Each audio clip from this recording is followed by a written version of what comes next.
المرسلين خاتم النبيين نبي محمد رسول الله صلى الله عليه وسلم এর উপর শান্তি বর্ষিত হোক সেই নবীর পরিবার পরিজন বর্গ সহ দুনিয়ার সকল মুসলিম নরনারীদের উপর আল্লাহুম্মা আমিন। সম্মানিত উপস্থিতি, আজকের আমাদের এই রাত্রি জাগরণের উদ্দেশ্যে এখানে আপনাদের উদ্দেশ্যে সংক্ষিপ্ত নসিহতের আলোচনার বিষয় হচ্ছে জান্নাতি মানুষের বৈশিষ্ট্য। আমরা আজকে এখানে যে জাগরণ করতেছি কি উদ্দেশ্যে? জান্নাত পাওয়ার উদ্দেশ্যে। আমরা কি জান্নাত চাই না? জাহান্নাম থেকে বাঁচতে চাই না? আমরা সকলেই জাহান্নাম থেকে বাঁচতে চাই, জান্নাত পেতে চাই। এই জন্যই আমরা এই কষ্ট পরিশ্রম করতেছি, সারা রাত্রি জাগরণ করে লাইলাতুল কদর তালাশ করার নিয়তে এখানে এসেছি। আমাদের উদ্দেশ্য হচ্ছে জান্নাত হাসিল করা। দুনিয়াতে যারা জান্নাতি মানুষ তাদের কিছু বৈশিষ্ট্য আছে, যে বৈশিষ্ট্যগুলি আপনাদের মাঝে সংক্ষিপ্ত আকারে তুলে ধরার চেষ্টা করছি। এই বৈশিষ্ট্যগুলি আমাদেরকে অর্জন করতে হবে এবং যারা এই গুণে গুণান্বিত তাদের সাথে বন্ধুত্ব করতে হবে। যারা এই জান্নাতি মানুষের বৈশিষ্ট্যগুলো যাদের মাঝে আছে তাদের সাথে আপনার আন্তরিকতা বাড়াতে হবে, তাদের সাথে বন্ধুত্ব করতে হবে এবং নিজের মধ্যেও এই গুণগুলি যাতে অর্জন হয় সেজন্য চেষ্টা করতে হবে। তাহলে আপনিও সেই মহা নিয়ামতের স্থান জান্নাতের অধিকারী হতে পারবেন। আল্লাহ তাআলা আমাদের সকলকে জান্নাতের মেহমান হিসাবে, জান্নাতের অধিকারী হিসাবে কবুল করুন, আমিন। জান্নাতি মানুষের এক নম্বর বৈশিষ্ট্য হচ্ছে দুনিয়াতে তারা বিনয়ী নম্র হবে, নম্র স্বভাবের হবে, ভদ্র স্বভাবের হবে। তাদের মধ্যে কোনো কঠোরতা থাকবে না, তাদের মধ্যে কোনো কর্কশতা থাকবে না, তাদের মধ্যে কোনো অহংকার থাকবে না, তাদের মধ্যে কোনো হিংসা থাকবে না। তারা মানুষের সাথে খুব সুন্দর আচরণ করবে, ব্যবহার করবে। তারা মানুষের বিভিন্ন অসহায় মানুষের পাশে দাঁড়াবে, মানুষের দুঃখ বোঝার চেষ্টা করবে,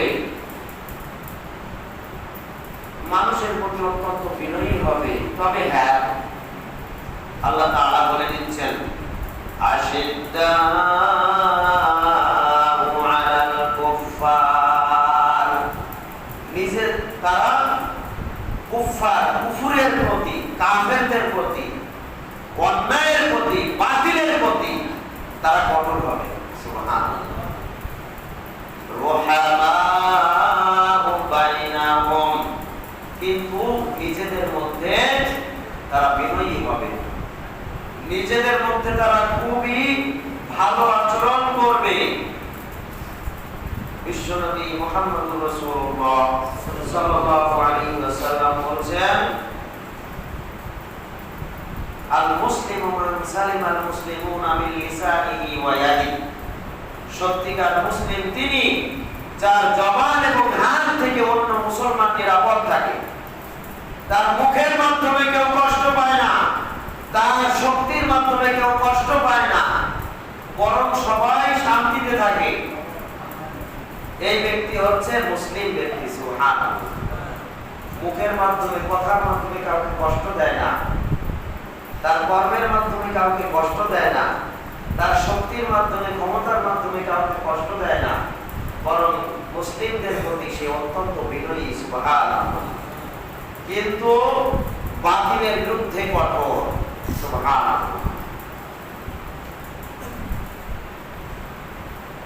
দুনিয়ার মানুষের প্রতি তো সুন্দর আচরণ করে, এমনকি অন্যান্য মাখলুকাতের প্রতিও তারা ভালো আচরণ করে। অন্যান্য পশু পাখির প্রতি, প্রাণীর প্রতিও তারা ভালো আচরণ করে, তার প্রতি কঠোর হয় না। লা ইয়ারহামুল্লাহ।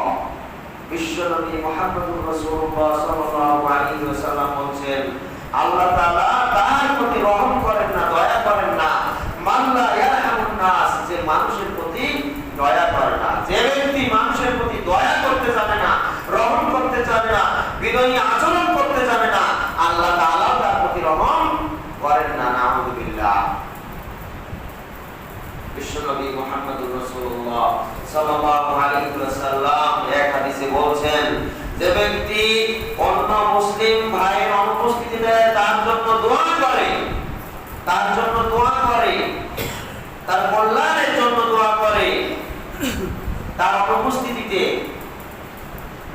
বিশ্বনবী মুহাম্মদুর রাসূলুল্লাহ সাল্লাল্লাহু আলাইহি ওয়াসাল্লাম বলেন, স্বয়ং ফেরেশতারা এই ব্যক্তির জন্য কল্যাণ কামনা করে, দোয়া করে। সুবহানাল্লাহ। এবং ফেরেশতারা বলে যে ওয়ালাকা বিমিসলিন, ইয়া আল্লাহ, তোমার ওই বান্দা তার ভাইয়ের অনুপস্থিতিতে তার যে কল্যাণ কামনা করলো, তার জন্য যে দোয়া করলো, তুমি এই ব্যক্তির মধ্যে ওইগুলি দান করো। সুবহানাল্লাহ। তাহলে মুসলিম ভাইদের সাথে ভালো আচরণ করে, ভালো ব্যবহার করে, এমনকি তাদের জন্য তাদের অনুপস্থিতিতে দোয়া করে, কিন্তু তাদের নামে কখনো গীবত করে না, তাদের নামে বদনাম করে না, তাদের নামে তহমত দেয় না, তাদের বিরুদ্ধে কোনো এমন কোনো কথা বলে না যে কথার মাধ্যমে তারা কষ্ট পায়, এরকম আচরণ তারা করে না। এরা তারা জান্নাতি মানুষ। সুবহানাল্লাহ। আর জাহান্নামী মানুষের বৈশিষ্ট্য হচ্ছে তারা খুব কঠোর হয়, মানুষের প্রতি কঠোর আচরণ করে, মানুষের মাঝে অহংকার প্রদর্শন করে, মানুষের সাথে হিংসা করে, মানুষের সাথে খুব কর্কশ ব্যবহার করে। এটা হচ্ছে জাহান্নামী মানুষের বৈশিষ্ট্য। নাউযুবিল্লাহ। 2 নম্বর বৈশিষ্ট্য হচ্ছে তারা আল্লাহর ভয়ে, শুধুমাত্র কেবলমাত্র আল্লাহর ভয়ে পাপ কাজ পরিত্যাগ করে। সুবহানাল্লাহ। পাপ কাজ পরিত্যাগ করে মানুষকে দেখানোর জন্য নয়, এজন্য তারা গোপনে প্রকাশ্যে সর্ব অবস্থায় আল্লাহর সন্তুষ্টির জন্যই তারা আমল করে, কাজ করে। সুবহানাল্লাহ। আল্লাহ তাআলা বলেছেন, ওয়া আম্মান মান খাফা মাকামা রাব্বিহি ওয়া নাহান নাফসা আনিল হাওয়া।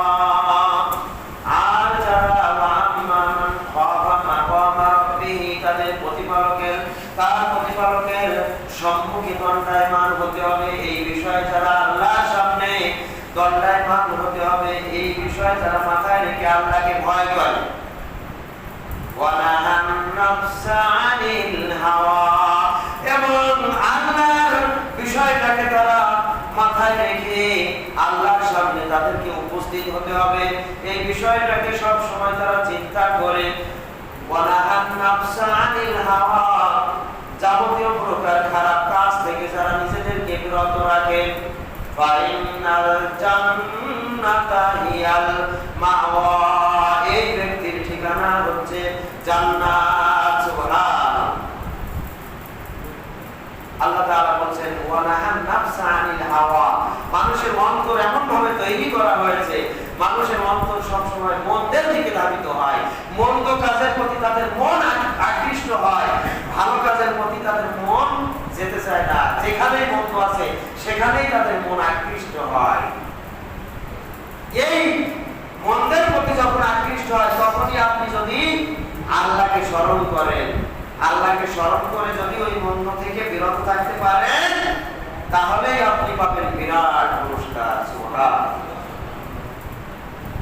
সুতরাং যাদের মন যত বেশি মন্দের প্রতি আকর্ষিত হয়, তারা যদি কষ্ট করে মনটাকে কন্ট্রোল করতে পারে এবং ওই মন্দ কাজ থেকে নিজেকে বিরত রাখতে পারে, তাহলে তারা তত বড় পুরস্কার আল্লাহর কাছ থেকে পেয়ে যায়। সুবহানাল্লাহ।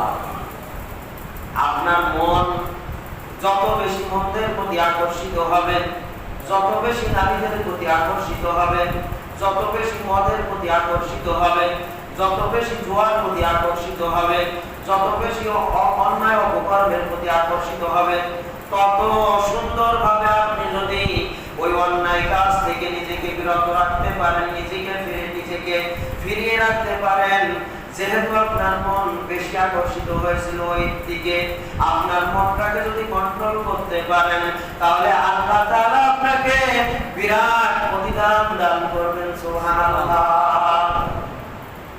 এক মেয়ে, সে স্কুল থেকে দূরে সফরে গিয়েছিল, তার বান্ধবীদের সাথে ভ্রমণে গিয়েছিল।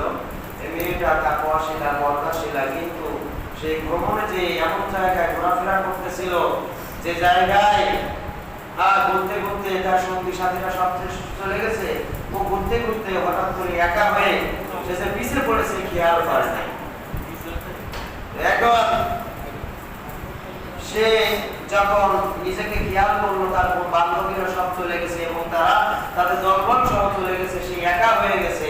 সে হাঁটতে শুরু করলো, কিন্তু অচেনা জায়গা, হাঁটতে হাঁটতে হাঁটতে হাঁটতে কোথায় যাবে, যানবাহনের ব্যবস্থা নাই, সবাই তাকে রেখে চলে গেছে, যেভাবেই হোক তাকে রেখে চলে গেছে। এখন সে কোথায় যাবে?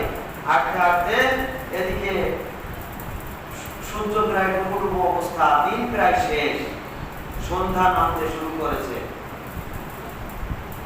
তারপরে খুঁজতে খুঁজতে কোথায় যাবে, যে দেখলো যে একটা কুড়ি ঘর, ইতিমধ্যেই সন্ধ্যা হয়ে গেছে।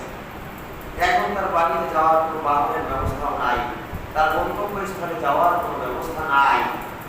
এখন কি করবে? মেয়েটি কুড়ি ঘরের কাছে যেয়ে বলছে, এই ঘরে কেউ আছেন? একটা যুবক বের হয়ে আসলো। যুবক বের হয়ে এসে বলছে, কি ব্যাপার, আপনি কোথা থেকে আসলেন? এই টাইমে আপনি এখানে কেন? বলছে, আমি এরকম বিপদে পড়েছি, আমার সঙ্গী সাথীরা সব আমাকে ফেলে রেখে চলে গেছে, আমি এখন কোথায় যাব দিশা পাচ্ছি না, আমাকে যদি একটু পৌঁছে দিতে নতুন জায়গায়।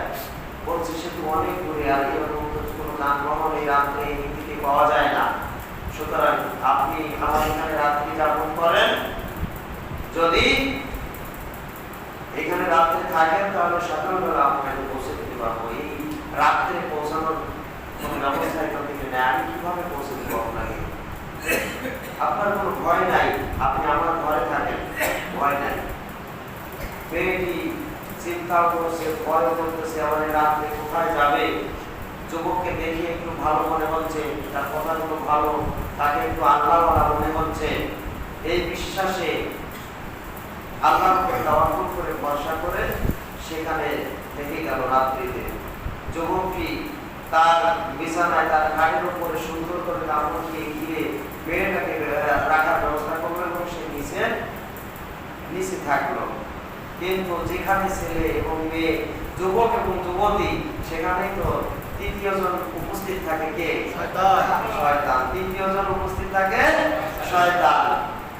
শয়তান ওদিকে মেয়েকে কুমন্ত্রণা দিচ্ছে, ছেলেকে কুমন্ত্রণা দিচ্ছে। মেয়েরও ঘুম হয় না রাত্রিতে, ছেলেরও ঘুম হয় না। ছেলেকে শয়তান এমন ভাবে কুমন্ত্রণা দিচ্ছে, আজকের তোর ঘরে এত সুন্দরী একটা মেয়ে এসেছে, আর তুই যদি হাত ছাড়া করিস তাহলে তোর মতো পেঁয়াজ বলতো আর নাই এই দুনিয়াতে, তুই কেন হাত ছাড়া করিস? তুই একটু তাকে নিয়ে আজকের মজা কর। নাউযুবিল্লাহ। শয়তান এভাবে তাকে কুমন্ত্রণা দিচ্ছে, তার মনও চাচ্ছে, এই মেয়ের প্রতি তার মন আকৃষ্ট হচ্ছে। এমন কোন যুবক কি রয়েছে যে সুন্দরী নারী তার সামনে আসবে আর সে নিজেকে কন্ট্রোলে রাখবে, তার মন সেই দিকে আকৃষ্ট হবে না, ধাবিত হবে না? এরকম যুবক আছে? ওই যুবক সে তার থেকে ফিরে থাকতে পারে যে জিনিসটির মাধ্যমে, সেটা হচ্ছে কি? তাকওয়া। সুবহানাল্লাহ। তাকওয়া যদি অন্তরে থাকে, আল্লাহর ভয় যদি তার অন্তরে থাকে, তাহলে জাতু ইমরাতুন জাতু নাসাবিন ওয়া হাসাবিন জাতু জামালিন ওয়া হাসাবিন, যদি কোন সুন্দরী মহিলা এবং ভালো বংশীয় মহিলা থাকে, অন্যায় অপকর্মের দিকে আহ্বান করে, ফাকালা, তখন যুবক বলে, ইন্নী আখাফুল্লাহ, আমি একমাত্র আল্লাহ তাআলাকেই ভয় করি। সুবহানাল্লাহ। আল্লাহকে ভয় করি। আর এই ঘরের মধ্যে রাত্রিতে কেউ নাই, আশেপাশে কোনো মানুষ নাই, তারা যদি অপকর্ম করে জানবে কে? আল্লাহ। এই ভয় যদি তাদের অন্তরে থাকে তাহলে তারা কি অপকর্মে লিপ্ত হতে পারবে? কিন্তু শয়তান এমন ভাবে তাকে খোঁচানো শুরু করছে, ওই যুবক সহ্য করতে পারছে না, তার গায়ে জ্বলন শুরু হয়েছে। যুবক ছেলেটি নিচে বসে শুয়ে গড়াগড়ি করে, কিন্তু ঘুমে ধরে না।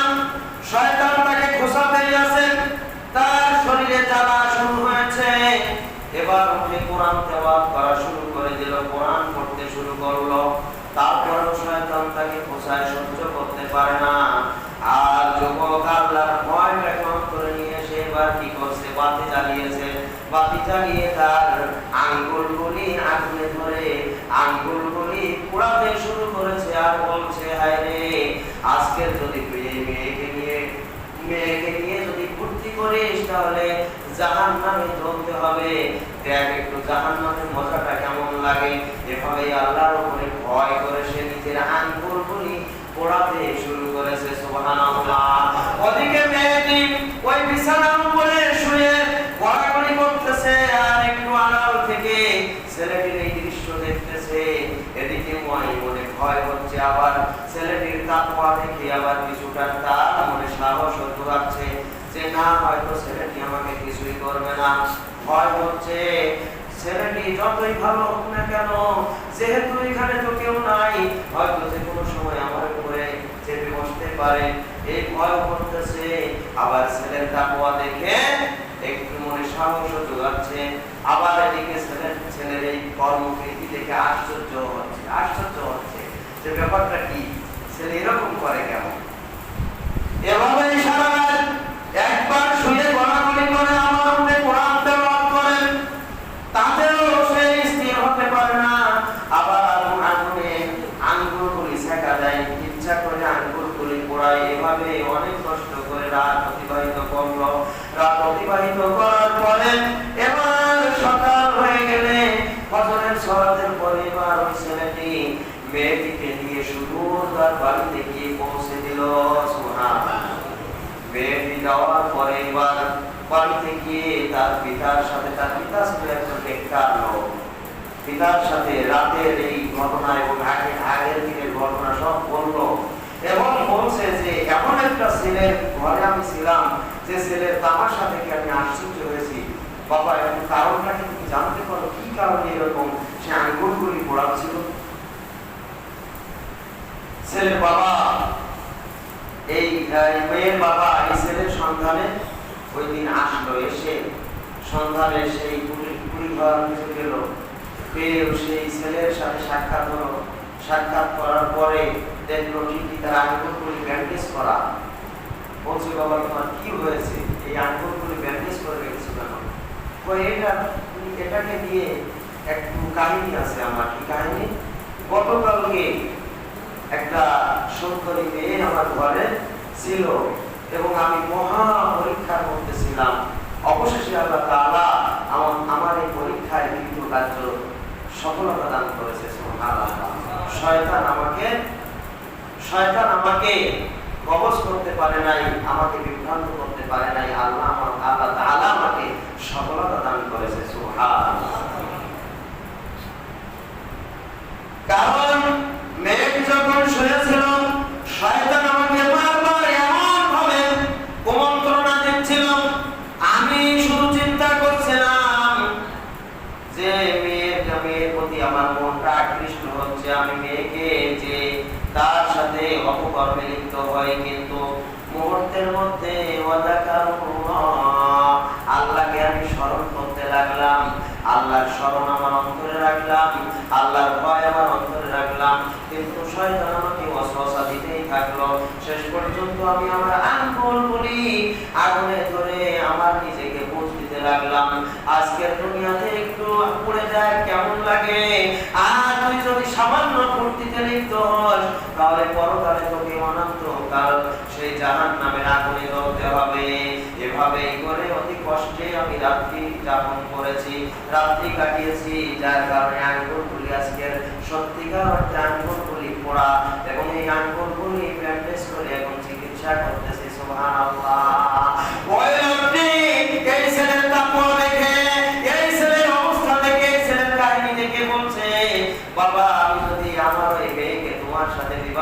তাহলে কি তোমার কোনো আপত্তি আছে?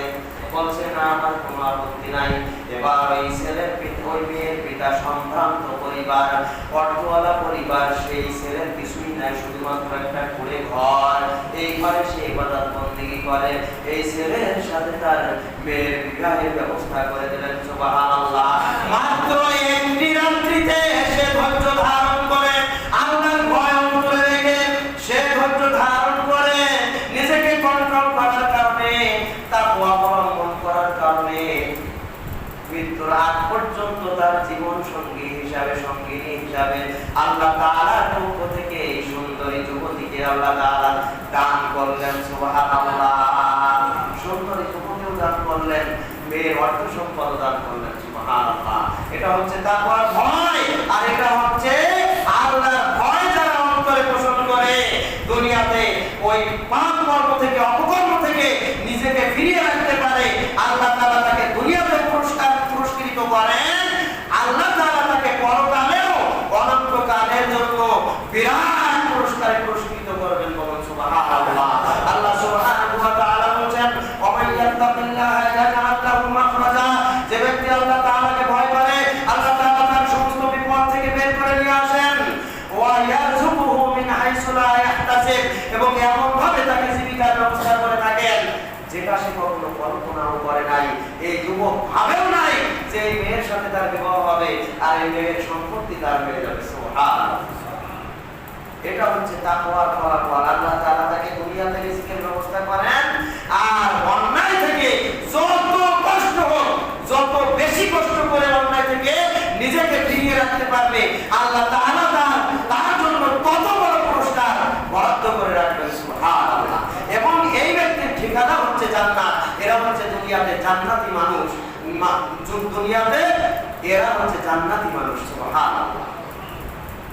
তাহলে 2 নম্বর বৈশিষ্ট্য হচ্ছে, ইমানদারের বৈশিষ্ট্য হচ্ছে আল্লাহর ভয়ে গুনাহ পরিত্যাগ যারা করতে পারে, এরা হচ্ছে জান্নাতি মানুষ। সুবহানাল্লাহ।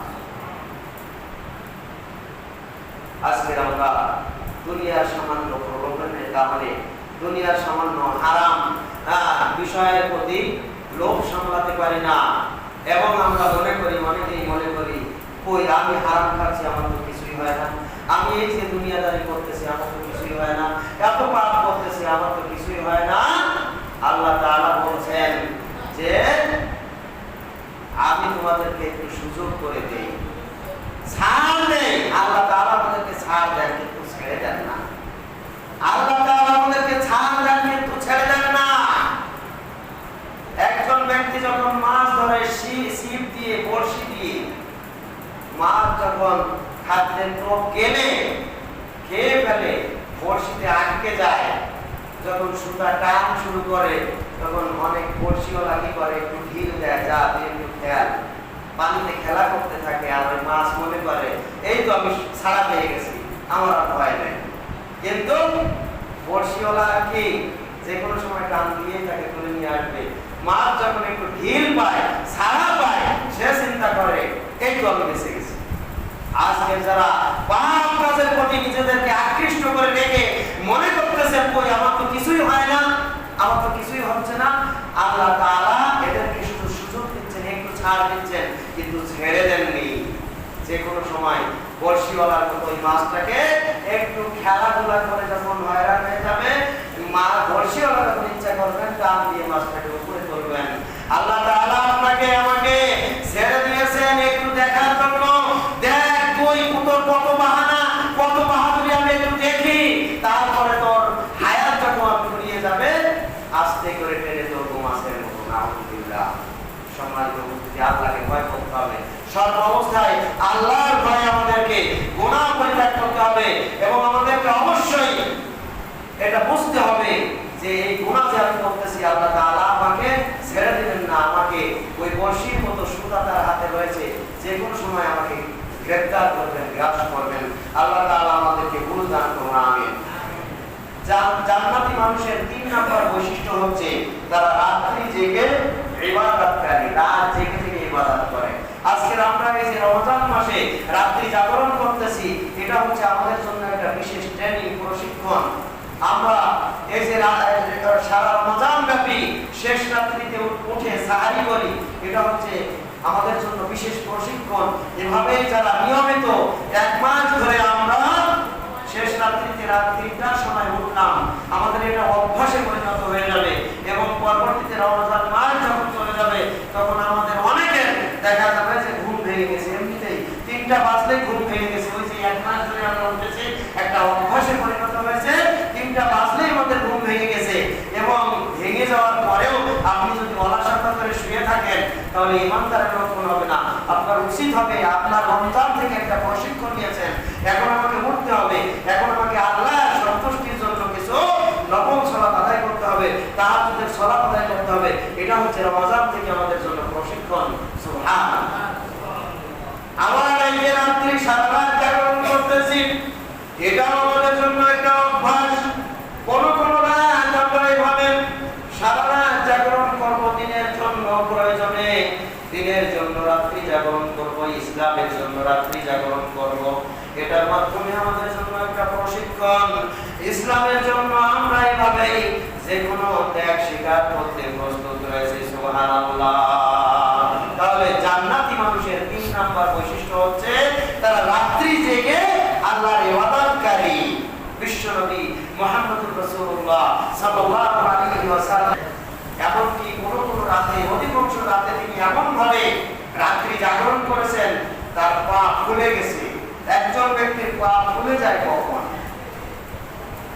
দীর্ঘক্ষণ দাঁড়িয়ে থাকলে, এক জায়গায় দীর্ঘক্ষণ দাঁড়িয়ে থাকলে পা ফুলে যায়। তাছাড়া কি ফুলে? আল্লাহর নবীর পা ফোলার কোন দরকার ছিল? তার আগের পরের সমস্ত গুনাহ তো আল্লাহ এমনি মাফ করে দিয়েছেন, তাকে এত কষ্ট করে ইবাদত করতে হয়েছিল কি জন্য?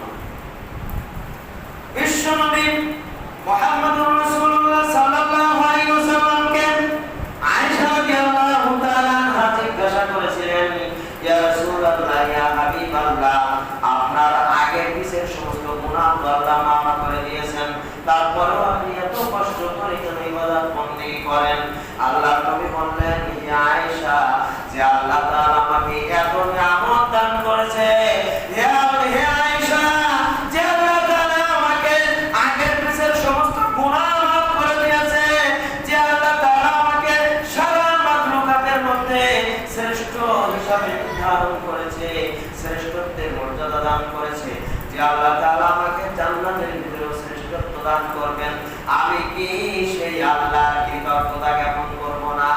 সুবহানাল্লাহ। সেই আল্লাহর শুকরিয়া জ্ঞাপন করতে আমি কি কিছুই করব না? আমি কি এতই অকৃতজ্ঞ? সুবহানাল্লাহ। আল্লাহ রাসূল দেখেন কিভাবে আল্লাহর শুকরিয়া আদায় করেছেন, নিজের পাগুলো ফুলে গেছে এমন ভাবে সালাত আদায় করেছেন। আমরা আল্লাহর বান্দা হিসেবে যারা সত্যিকার ইমানদার ব্যক্তি হতে চাই, জান্নাতি মানুষের রূপান্তরিত হতে চাই, আমাদেরকেও এই ফরজ সালাতের পাশাপাশি নফল সালাতের অভ্যাস করে তুলতে হবে। আমরা মনে মনে বলতেছি 5 ওয়াক্ত সালাতই তো পড়ি না, আরে নামাজই তো পড়ি না, সপ্তাহে একদিন আসি কি আসি না তার কোনো ঠিক নাই, আবার নফল সালাত করবো কখন? নাউযুবিল্লাহ। ইমানদাররা কখনো সালাত পরিত্যাগ করতে পারে না, বরং তারা আরো নফল সালাতে অভ্যস্ত হয়। সুবহানাল্লাহ। আল্লাহ তাআলা বলেন, ইমানদারদের বৈশিষ্ট্য হচ্ছে তুমি তাদেরকে দেখলেই বুঝতে পারবে, চিনতে পারবে। যারা জান্নাতি মানুষ তাদেরকে দেখলে চিনতে পারবে। তারাহুম, যখন তুমি তাদেরকে দেখবে, রুকআন, অধিকাংশ সময় তাদেরকে দেখবে রুকু অবস্থায়। কোন অবস্থাতে তারা জামাত পরিত্যাগ করে না, রুকআন, তারা রুকু অবস্থায় থাকে, অর্থাৎ জামাতে সালাত আদায় করে, 5 ওয়াক্ত সালাত আদায় করে। সুজদান, আবার সিজদা অবস্থায় দেখতে পাবে, অর্থাৎ নফল সালাত আদায় করে, ফরজ সালাত আদায় করে, নফল সালাত আদায় করে। অধিকাংশ সময় তাদেরকে রুকু সিজদা অবস্থায় তোমরা দেখতে পাও। ইয়াবতাগুনা ফাদলাম মিনাল্লাহি ওয়া রিদওয়ানা, ইয়াবতাগুনা, তারা তালাশ করে, ফাদলাম মিনাল্লাহ, আল্লাহর পক্ষ থেকে অনুগ্রহ, ওয়া রিদওয়ানা, এবং তার সন্তুষ্টি। আল্লাহর পক্ষ থেকে অনুগ্রহ তালাশ করে এবং তার সন্তুষ্টি তালাশ করে। ইয়াবতাগুনা ফাদলাম মিনাল্লাহি ওয়া রিদওয়ানা, সীমাহুম ফি উজুহিহিম মিন আথারিস সুজুদ, পাবে ফি উজুহিহিম তাদের চেহারার মধ্যে ফি আথারিস সুজুদ সিজদার আলামত আল্লাহর হুকুম পালনের আলামত তাদের চেহারার মধ্যে ফুটে উঠেছে সুবহানাল্লাহ তাদের চেহারার মধ্যে আল্লাহ তাআলা এমন নূরানি দান করেছেন এবং নূরের ঝলক দান করেছেন যে নূরানি দেখলেই তুমি বুঝতে পারবে এরা হচ্ছে ঈমানদার ব্যক্তি এরা হচ্ছে জান্নাতি ব্যক্তি এরা অধিকাংশ সময় রুকু এবং সিজদা করে আল্লাহ তাআলাকে সন্তুষ্টির জন্য সময় ব্যয় করে সুবহানাল্লাহ রাত্রি জেগে জেগে এরা সালাত আদায় করে আল্লাহর কাছে মাগফিরাত কামনা করে ক্ষমা প্রার্থনা করে সুবহানাল্লাহ তাহলে ঈমানদার ব্যক্তির 3 নম্বর বৈশিষ্ট্য হচ্ছে কি রাত্রি জেগে তারা সালাত আদায়কারী হয় 4 নম্বর বৈশিষ্ট্য হচ্ছে যারা আল্লাহর রাস্তায় যথাযথভাবে ব্যয় করে ফরজ যে ব্যয়গুলি আছে যেমন যাকাত ওশর ফিতরা এগুলি কি যথাযথভাবে সঠিকভাবে আল্লাহর রাস্তায় ব্যয় করে আবার নফল দান সাদাকাও করে এভাবে তারা আল্লাহর রাস্তায় ব্যয় করে এবং যাদের সম্পদ রয়েছে তারা বিশ্বাস করে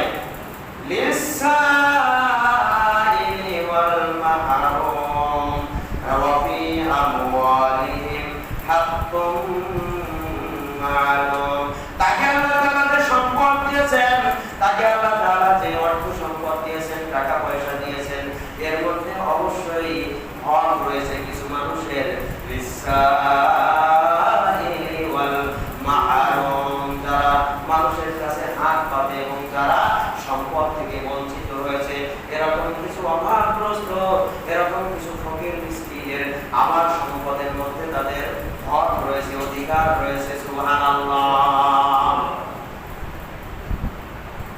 কিন্তু এক শ্রেণীর মানুষ আছে কি তারা তাদের সম্পদ আল্লাহর রাস্তায় ব্যয় করতে চায় না খরচ করতে চায় না এভাবে সে কৃপণতা করে কৃপণতা করতে করতে এক সময় দেখা যায় যে মৃত্যুর সময় একেবারে কাছে এসে গেছে মৃত্যুর সময় তার একেবারে সম্মুখে এসে গেছে মৃত্যুর জন্য মালাকুল মাউত তার সামনে হাজির হয়ে গেছে মালাকুল মাউত যখন কোন ব্যক্তির সামনে হাজির হয়ে যায় তখন সে বুঝতে পারে আমার মৃত্যু একেবারে কাছে এসে গেছে তখন তার কোনো আমল কাজে লাগে না ওই সময় সমস্ত কৃপণ ব্যক্তি বলতে থাকে রব্বি লাউলা আখখারতানি ইলা আজালিন করিব আমার প্রতিপালক তুমি যদি আমাকে আর কিছু সময় দিতে অল্প সময় যদি আমাকে দিতে অল্প সময় যদি আমাকে হায়াত দিতে আজকে আমার কত সম্পদ কত বাড়ি গাড়ি কত টাকা পয়সা আছে কিন্তু আফসোস দুঃখ এগুলি তো আল্লাহ তোমার সন্তুষ্টির জন্য তোমার রাস্তায় ব্যয় করে যেতে পারলাম না আমার হায়াত ফুরিয়ে গেল আমাকে যদি আর কিছু সময় দাও সময় দিতে তাহলে আমি তোমার রাস্তায় দান করতাম খরচ করতাম এবং আমি সৎকর্ম করে ভালো কাজ করে সলিহিনদের সৎকর্মশীলদের অন্তর্ভুক্ত হয়ে যেতাম কিন্তু আল্লাহ তাআলা কি এই ব্যক্তিকে আর সময় দেবে কোন ব্যক্তির হায়াত যখন ফুরিয়ে যাবে মালাকুল মাউত যখন তার কাছে এসে যাবে লা ইস্তাখিরুনা সাআতান এক সেকেন্ড এক মুহূর্ত তার আর সময় দেওয়া হবে না নাউযুবিল্লাহ ওয়ালা ইস্তাকদিমুন আবার মানুষের হায়াতে পর্যন্ত লেখা রয়েছে তার এক মুহূর্ত আগেও কারোর রূপ কবজ করা হবে না সুবহানাল্লাহ মানুষের হায়াত ফুরিয়ে গেলেই তাকে রূপ কবজ করা হবে মালাকুল মাউত তাকে জান কবজ করে দিয়ে চলে যাবে সুতরাং আমাদেরকে আগেই প্রস্তুতি গ্রহণ করতে হবে তাহলে জান্নাতি মানুষের বৈশিষ্ট্য কি তাদের সম্পদ কম হোক আর বেশি হোক কম হলে তারা আল্লাহর শুকরিয়া আদায় করে আর বেশি হলে এই সম্পদকে যথাযথভাবে হিসাব করে তার থেকে যাকাত বের করে তার থেকে বঞ্চিত অভাবগ্রস্ত ফকির মিসকিনদের হক বের করে আলাদা করে রাখে সুবহানাল্লাহ 5 নম্বর বৈশিষ্ট্য জান্নাতি মানুষের 5 নম্বর বৈশিষ্ট্য হচ্ছে তারা বেশি বেশি ইস্তেগফার পাঠ করে আল্লাহর কাছে ক্ষমা প্রার্থনা করে আল্লাহর কাছে দোয়া করে বিভিন্ন কথা আল্লাহর কাছে বলে। বিশ্বনবী মুহাম্মদুর রাসূলুল্লাহ সাল্লাল্লাহু আলাইহি ওয়াসাল্লাম যার জীবনে কোনো গুনাহ নাই, যার আগের পিছের কোনো গুনাহ নাই, গুনাহ থেকে সম্পূর্ণ তিনি নিষ্পাপ, এমন ব্যক্তিও প্রত্যেকদিন কমপক্ষে 70 বার, আবার কোন হাদিসে আছে কমপক্ষে 100 বার, এটা হচ্ছে সর্বনিম্ন। ঊর্ধ্বে কতবার তার কোনো হিসাব নাই, ঊর্ধ্বে যে কতবার তিনি ইস্তেগফার পাঠ করতেন, আল্লাহর কাছে ক্ষমা প্রার্থনা করতেন, তার কোনো হিসাব নাই। হিসাব ছাড়া বেহিসাব তিনি আল্লাহর কাছে ইস্তেগফার পাঠ করতেন। আর আমরা তো একবার আল্লাহর কাছে ইস্তেগফার পাঠ করি কিনা মনে করি আল্লাহর কাছে আমরা অনেক কিছু চেয়েছি। সুবহানাল্লাহ। বিশ্বনবী মুহাম্মদুর রাসূলুল্লাহ সাল্লাল্লাহু আলাইহি ওয়াসাল্লামের কোনো গুনাহ নাই, তার কি ইস্তেগফার পাঠ করে আল্লাহর কাছে ক্ষমা প্রার্থনা করার প্রয়োজন ছিল? তারপরেও কেন তিনি ক্ষমা প্রার্থনা করেছেন? ক্ষমা প্রার্থনা করা হচ্ছে জান্নাতি মানুষের নিদর্শন। সুবহানাল্লাহ। যারা যত বেশি আল্লাহর কাছে ইস্তেগফার করবে, ক্ষমা প্রার্থনা করবে, আল্লাহ তাআলা তাদের মধ্যে তত সন্তুষ্ট হবেন। আল্লাহ তাআলা তাদের গুনাহ খাতাগুলোকে মাফ করে দেবেন এবং তাদেরকে গুনাহ থেকে মুক্ত করে জান্নাতি মানুষের পরিণত করবেন। সুবহানাল্লাহ। এজন্য আমাদেরকে বেশি বেশি ইস্তেগফার পাঠ করতে হবে, আল্লাহর কাছে ক্ষমা প্রার্থনা করতে হবে। সুবহানাল্লাহ। বিশ্বনবী মুহাম্মদুর রাসূলুল্লাহ সাল্লাল্লাহু আলাইহি ওয়াসাল্লাম বলেন, ইয়ানজিলু রাব্বুনা তাবারাকা ওয়া তাআলা কুল্লা লাইলাতিন ইলা সামাই দুনিয়া। আল্লাহ রাব্বুল আলামিন প্রত্যেক রাত্রিতে দুনিয়ার আসমানে নেমে আসেন। হিনা ইয়াবখাসুল লাইলিল আখির, যখন রাতের দ্বিতীয় অংশ বাকি থাকে, রাতের দ্বিতীয় অংশ বাকি থাকতেই আল্লাহ তাআলা দুনিয়ার আসমানে নেমে আসেন। সুবহানাল্লাহ। ফায়াকুল, অতঃপর তিনি বলতে থাকেন, মাইয়াদুনি, কে আসো আমার বান্দারা, যে আমার কাছে তোমরা আহ্বান করবে, আমাকে ডাকবে, ফাআস্তাজিবালাহু, আমি তোমাদের ডাকে সাড়া দেব। সুবহানাল্লাহ। বান্দারে তোরা আমার কাছে চা, তুই তোরা আমাকে ডাক, আমি তোদের ডাকে সাড়া দেব। সুবহানাল্লাহ। মাইয়াসালুনি, কে আসো আমার কাছে কিছু চাইবে, তোমাদের প্রয়োজন অনুপাতে আমার কাছে চাইবে। বিশ্বনবী মুহাম্মদুর রাসূলুল্লাহ সাল্লাল্লাহু আলাইহি ওয়াসাল্লাম বলেছেন, তোমাদের কিছু যদি চাওয়ার প্রয়োজন হয় তাহলে দুনিয়ার কোনো মানুষকে বলো না, দুনিয়ার কোনো মানুষের কাছে যেও না, বরং একটা চুলার পিঠা বা তার চাইতেও কম কিছু যদি চাওয়ার প্রয়োজন হয়, চাও কার কাছে? একমাত্র আল্লাহর কাছে চাও, আল্লাহ তাআলাই তোমার অভাব পূরণ করবেন। সুবহানাল্লাহ। মানুষের কাছে নয়। অথচ আজকে আমরা আশ্চর্য জগতের মানুষ, আমরা আল্লাহকে চিনি না, আল্লাহর কাছে চাইতে জানি না। আমরা চাই কোথায়? মানুষের কাছে চাই, মাজারওয়ালার কাছে চাই, পীরের কাছে চাই, বিভিন্ন খাজা বাবা, বিভিন্ন বাবার কাছে চাই। নাউযুবিল্লাহ। সন্তান চাই মানুষের কাছে, বাবার কাছে, পীরের কাছে, মাজারের কাছে। আবার রোগ মুক্তির আশায় আমরা বিভিন্ন মানুষের কাছে যাই, বিভিন্ন সমস্যার কথা আমরা মাজারে বলি, পীরের কাছে বলি। নাউযুবিল্লাহ। কিন্তু দিতে সক্ষম কে? আল্লাহ তাআলা। বিশ্বনবী বলেছেন, আল্লাহ তাআলা বান্দাদেরকে ডেকে ডেকে শেষ রাত্রিতে বলতে থাকেন, কে আসো বান্দারা, তোমরা চাও, মাইয়াসআলুনি, আমার কাছে তোমরা চাও, ফাউতিয়াহু, আমি তোমাদেরকে প্রদান করব। মাইয়াস্তাগফিরুনি, বান্দা তোরা কত পাপ করেছিস, আমি তোদের পাপকে পরোয়া করি না। কে আসো তোমরা আমার কাছে ক্ষমা প্রার্থনা করবে, ফাগফিরালাহু, আমার কাছে ক্ষমা প্রার্থনা করতে দেরি, আমি তোমাদেরকে ক্ষমা করে দিতে দেরি হবে না। সুবহানাল্লাহ। মাইয়াস্তাগফিরুনি, কে আসো আমার কাছে ক্ষমা প্রার্থনা করো, ফাগফিরালাহু, আমি তাকে ক্ষমা করে দেব। সুবহানাল্লাহ। কিন্তু আল্লাহর কাছে আমরা কি ক্ষমা প্রার্থনা করতে জানি না।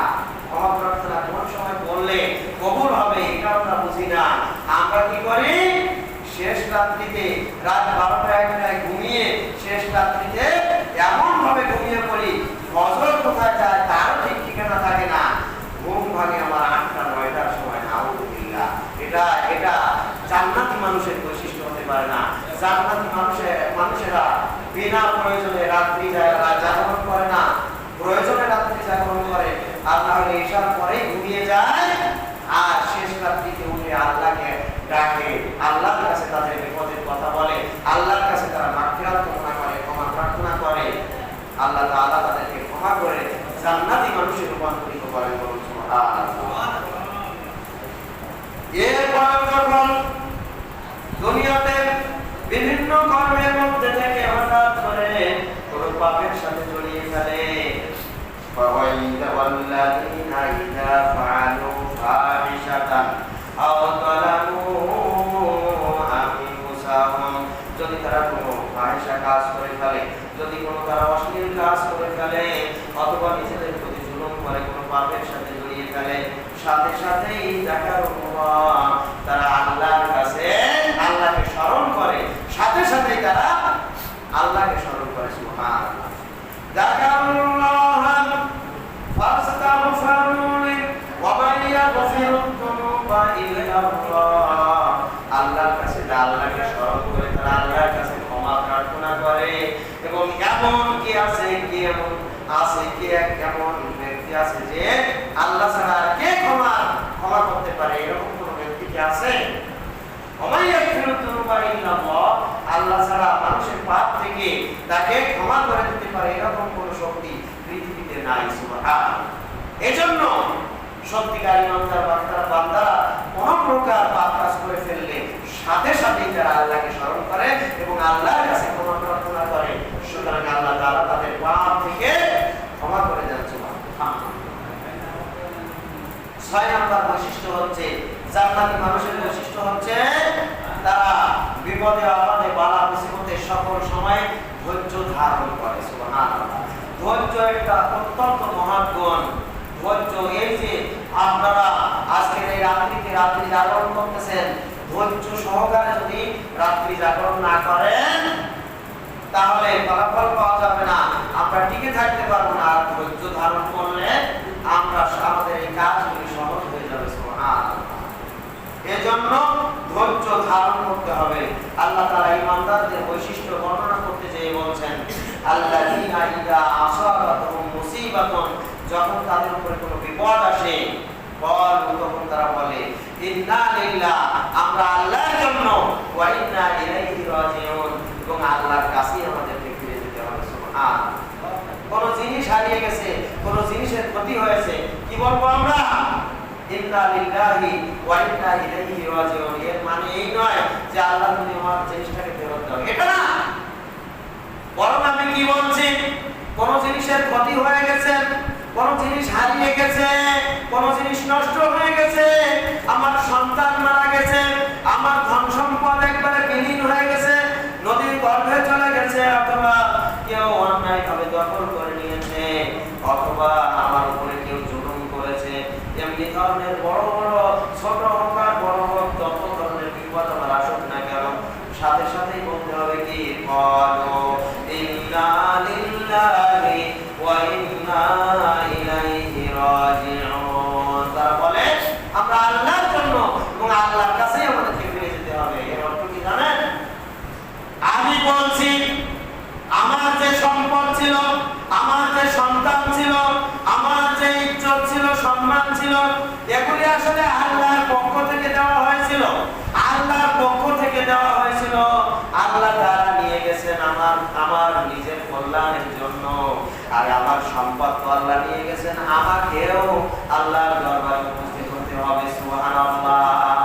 তাহলে কি এখানে কি ওই সম্পদের, ওই হারানো জিনিসের আশা করলেন, নাকি নিজেকেও আল্লাহর জন্য সঁপে দিলেন? কি করলেন? ধৈর্য ধারণ করে নিজেকেও আল্লাহর জন্য সঁপে দিলেন এবং বললেন কি, আল্লাহ তোমার মাল, তোমার সম্পদ তুমি নিয়ে গেছো, এর বিনিময়ে আমাকে উত্তম প্রতিদান দিও এবং আমাকেও তুমি নিয়ে যাবে একদিন, আমাকেও তোমার কাছে যেতে হবে, এর জন্য আমি প্রস্তুত আছি। আমার এই সম্পদ, আমার এই অর্থ, আমার এই সন্তান, আমার এই যে জিনিসটি নষ্ট হয়েছে, যেটার মাধ্যমে আমি ক্ষতিগ্রস্ত হয়েছি, এটা আমার না, মূলত এর মালিকানা তোমার হাতে, তোমার মাল তুমি নিয়ে গেছো, আল্লাহ তুমি যে আমাকেও নিয়ে যাবে, এর জন্য আমি প্রস্তুত আছি। সুবহানাল্লাহ। এভাবেই তারা ধৈর্য ধারণ করে। আজকে আমরা এরকম ধৈর্যশীল ব্যক্তি কয়জন আছি? আজকে আমাদের মাঝে যদি কেউ আমাদের উপরে সামান্যতম জুলুম করে, তাহলে তার উপরে প্রতিশোধ নেওয়ার জন্য ব্যস্ত হয়ে যায়। ধৈর্য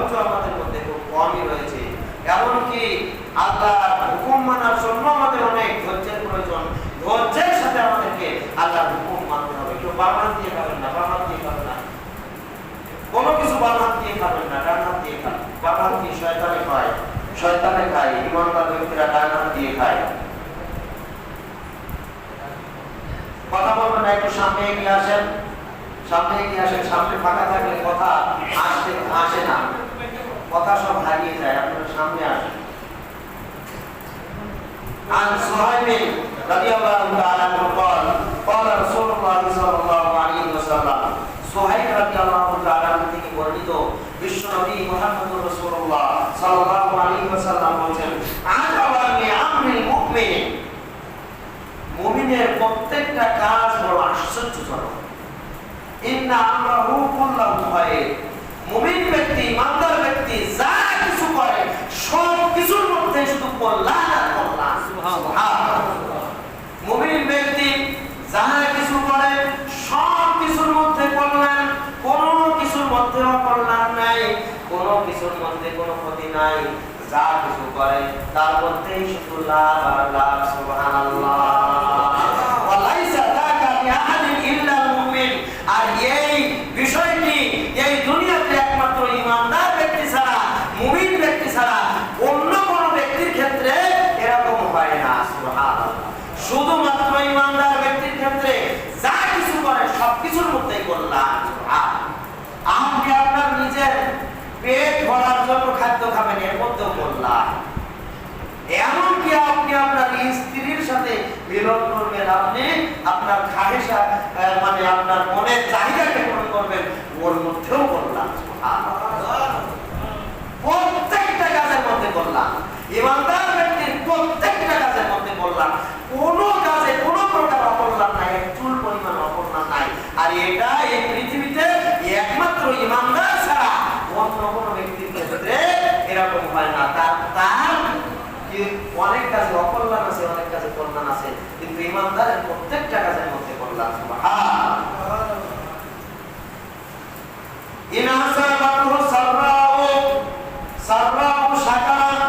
ইমানদার ব্যক্তির উপরে যখন কোনো ভালো কিছু আসে, যখন কোনো ভালো কিছু পায়, যখন সে ভালো কল্যাণকর কিছু দেখে, তখন আল্লাহ তাআলার শুকরিয়া আদায় করে। সুবহানাল্লাহ।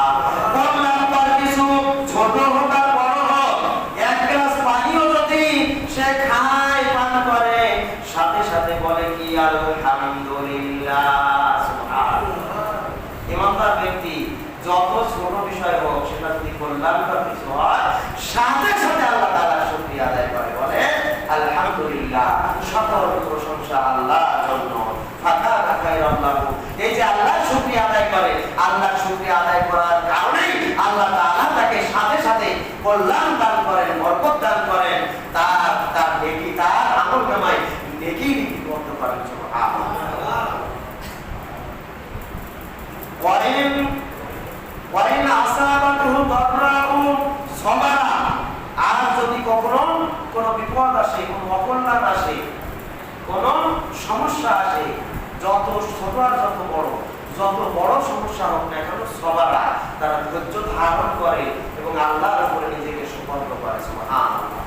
ফাকানা খায়রান লাহু, এই যে ধৈর্য ধারণ করলো, সবর করলো, এই কারণেও আল্লাহ তাআলা তাকে কল্যাণ দান করেন, তাকে বরকত দান করেন, তাকে নেকি দান করেন। সুবহানাল্লাহ। তাহলে এই মুমিনের কোনো ক্ষেত্রে কি কোনো ক্ষতি আছে? শুধু অকল্যাণ আর অকল্যাণ। কিন্তু কাফের বেঈমান বেদিনেরা যখন কল্যাণ আসে, তখন আল্লাহর শুকরিয়া আদায় করে না, মনে করে আমরা নিজেরাই কামাই করেছি। আবার যখন অকল্যাণ আসে, তখন এমন ভাবে হতাশ হয়, এমন ভাবে অধৈর্য হয়, এমন ভাবে কান্নাকাটি করে, এমন ভাবে বুক চাপড়ায়, এমন ভাবে সে মানে নিজেকে নিয়ে অতিষ্ঠ হয়ে যায়। একদিকে সে কষ্ট পায়, একদিকে সে দুনিয়াতে কষ্ট পাইল, আর একদিকে আল্লাহর কাছ থেকে তো কোনো ফল পাইল না, কোনো নেকি পাইল না, কোনো কল্যাণ পাইল না। বরং কোনো ব্যক্তি যদি মারা যায়, তার জন্য যদি কোনো মহিলা বুক চাপড়ায়, তাহলে আল্লাহর রাসূল বলছেন ওই মৃত ব্যক্তিকে সে কষ্ট দিল। নাউযুবিল্লাহ। এবং সেও নিজেকে জাহান্নামের জন্য তৈরি করলো, তার পোশাক জাহান্নামের পোশাক তার জন্য রেডি করা হবে। নাউযুবিল্লাহ। তাহলে কাফেরদের জন্য শুধু অকল্যাণ আর অকল্যাণ, আর মুমিনদের জন্য শুধু কল্যাণ আর কল্যাণ। যদি বিপদ আপদে বাধা মুসিবতে তারা ধৈর্য ধারণ করতে পারে। সুবহানাল্লাহ। ইমানদারদের 7 নম্বর বৈশিষ্ট্য হচ্ছে তারা সত্যবাদী হবে, কখনো মিথ্যাবাদী হবে না। যত ছোট বিষয় হোক, ছোট্ট বাচ্চার ক্ষেত্রেও ইমানদার ব্যক্তিরা কখনো মিথ্যা কথা বলবে না। তাকে সত্য, তার সাথে সত্য কথা বলবে। ছোট বাচ্চার ক্ষেত্রে আপনাকে সত্য কথা বলতে হবে, তাকে সত্যবাদী হিসাবে মনে করতে হবে, তার সাথে সত্য কথা বলতে হবে। একজন মানুষের সাথে ঠাট্টা হলেও তার সাথে মিথ্যা কথা বলা যাবে না, তার সাথে সত্য কথা বলতে হবে। এটা হচ্ছে আল্লাহ রাসূলের শিক্ষা। মুমিন ব্যক্তিরা কখনো মিথ্যাবাদী হতে পারে না, এরা সর্ব অবস্থায় সত্যবাদী হয়, এরা সত্যের উপরে থাকে এবং ঈমান ও তাওহীদের উপরে এরা বেঁচে থাকার চেষ্টা করে। সুবহানাল্লাহ। সুতরাং আমাদেরকে সত্যবাদী হতে হবে, মিথ্যার ধারে কাছেও যাওয়া যাবে না। মিথ্যার প্রতি আমাদের মনটাকে মোটেও নিয়ে যাওয়া যাবে না। 8 নাম্বার বৈশিষ্ট্য হচ্ছে ঈমানদার ব্যক্তিরা, জান্নাতি ব্যক্তিরা আল্লাহ তাআলার আনুগত্যকারী হয়। আল্লাহ তাআলা সর্বসময়ে সে আল্লাহর হুকুমকে প্রাধান্য দেয়। সমস্ত দুনিয়ার মানুষ এক পাশে যায়, সমস্ত দুনিয়ার মানুষ যদি নাফরমানি করে, কিন্তু একজন ঈমানদার ব্যক্তি এই পৃথিবীতে যদি বেঁচে থাকে, তাহলে ওই একজন ঈমানদার ব্যক্তিও আল্লাহর নাফরমানি করতে পারে না। সে আল্লাহর বিধানের উপরে নিজেকে অটল রাখে, প্রয়োজনে এর জন্য জীবন দিতে প্রস্তুত, কিন্তু ঈমান বিলিয়ে দিয়ে মোটেও সে প্রস্তুত থাকে না, ঈমানের উপরে অটল থাকে। বলুন সুবহানাল্লাহ। এটা হচ্ছে জান্নাতি মানুষের বৈশিষ্ট্য। তারা জান্নাতি, তারা আল্লাহর হুকুমটাকে, আল্লাহর বিধানটাকে সবচাইতে বেশি প্রাধান্য দেয়, এমনকি নিজের জীবনের চাইতেও বেশি প্রাধান্য দেয়। ঈমানকে অল্প টাকায় বিক্রি করে না। সুবহানাল্লাহ। বিশ্বনবী মুহাম্মদ রাসূলুল্লাহ সাল্লাল্লাহু আলাইহি ওয়াসাল্লাম বলেন, সালাতুন মান কুন্না ওয়াজাদা ফীহি হালাওয়াতাল ঈমান। তিনটা বৈশিষ্ট্য যার মধ্যে রয়েছে সে ঈমানের স্বাদ পেয়েছে। মান কানা আল্লাহু ওয়া রাসূলুহু আহাব্বা ইলাইহি মিম্মা সিওয়াহুমা। যে ব্যক্তি আল্লাহ এবং আল্লাহর রাসূলকে সবচাইতে বেশি ভালোবাসতে পেরেছে, সবচাইতে বেশি প্রাধান্য দিতে পেরেছে, সেই ঈমানের স্বাদ পেয়েছে। সুবহানাল্লাহ। আল্লাহ তাআলাকে, আল্লাহর রাসূলকে, আল্লাহর হুকুমকে, আল্লাহর বিধানকে, আল্লাহর রাসূলের বিধানকে সবচাইতে যারা বেশি প্রাধান্য দিবে, এরা ঈমানের স্বাদ পাবে। দুনিয়াতে এরা আমল করে মজা পাবে, অপরদিকে এরা জান্নাতি মানুষ হিসাবে বিবেচিত হবে, পরকালে এরা জান্নাত পাবে। সুবহানাল্লাহ। তাহলে আল্লাহর আনুগত্যকারী হতে হবে। কোন অবস্থাতে আল্লাহর নাফরমানিমূলক কোনো কাজ করা যাবে না। কেউ বারান্দায় বসবেন না, সব ভিতরে আসেন। 9 নাম্বার হচ্ছে যারা আল্লাহর রাস্তায় ব্যয় করে, গোপনে প্রকাশ্যে, যে কোনো অবস্থায় আল্লাহর কাছে আল্লাহর রাস্তায় ব্যয় করে, কিন্তু ব্যয় করার পরে তারা একটা কাজ করে না। কোন কাজ? মানুষকে ফোটা দেয় না, বলে বেড়ায় না যে আমি তোকে এই দিয়েছি, এই দিয়েছি, আমি মসজিদ করে দিয়েছি, মাদ্রাসা করে দিয়েছি, মসজিদে এত টাকা দিয়েছি, মাদ্রাসায় এত টাকা দিয়েছি, ঈদগাহে এত টাকা দিয়েছি, গোরস্থানে এত টাকা দিয়েছি, ঈদগাহে এত শতক জমি দিয়েছি, গোরস্থানে এত শতক জমি দিয়েছি, এই মসজিদে এত শতক জমি দিয়েছি। এই ধরনের দান করে কিন্তু বলে বেড়ায় না, ফোটা দেয় না। এটা হচ্ছে জান্নাতি মানুষের বৈশিষ্ট্য। আল্লাযীনা وأنفقوا مما رزقناكم سرا وعلانية।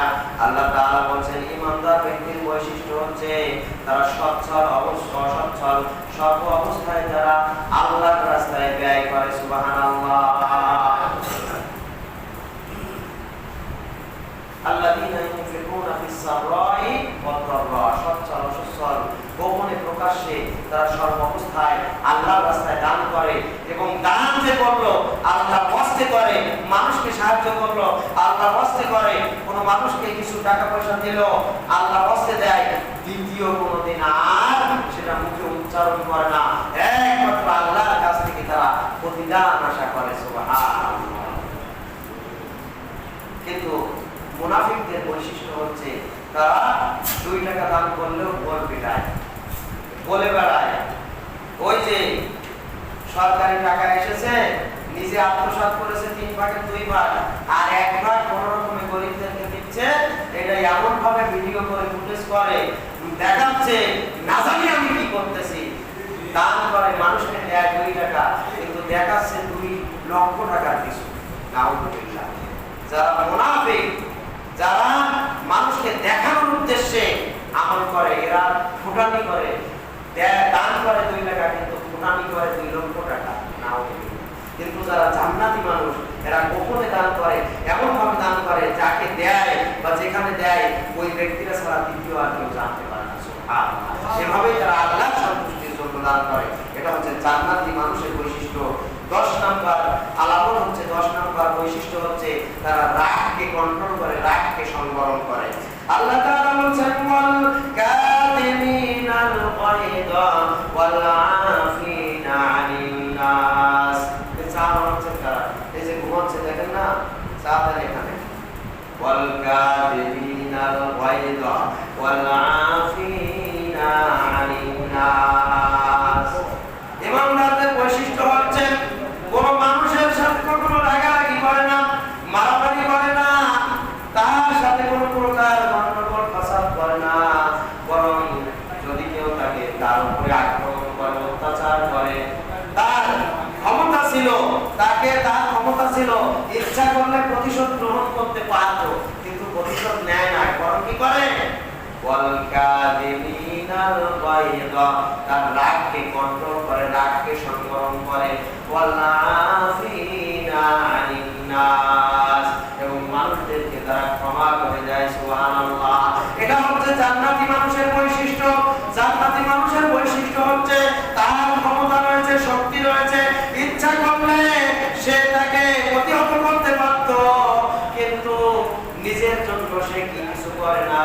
যদি কঠোরতা আরোপ করে, যদি প্রতিশোধ গ্রহণ করে, দ্বীনের স্বার্থে করে, দ্বীন প্রতিষ্ঠার জন্য করে, কিন্তু নিজের স্বার্থে কখনো সে প্রতিশোধ গ্রহণ করে না। সুবহানাল্লাহ। নিজেকে সম্মান করে এবং মানুষদেরকে ক্ষমা করে দেয়। সুবহানাল্লাহ। সম্মানিত উপস্থিতি, রাগকে সংবরণ করার এবং এই ক্ষেত্রে ধৈর্য ধারণ করার 3টা স্তর রয়েছে। 1 নম্বর হচ্ছে আপনার ক্ষমতা রয়েছে, তার বিরুদ্ধে আপনি প্রতিবাদ করে আপনি তাকে প্রতিহত করতে পারেন, কিন্তু আপনি প্রতিবাদ করলেন না, ধৈর্য ধারণ করলেন।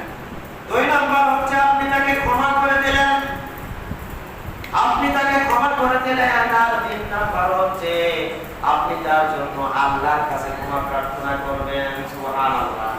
3টা স্তর, ধৈর্য ধারণ করা এবং মানুষকে ক্ষমা করার, মানুষের উপরে প্রতিশোধ না নেওয়ার 3টা স্তর।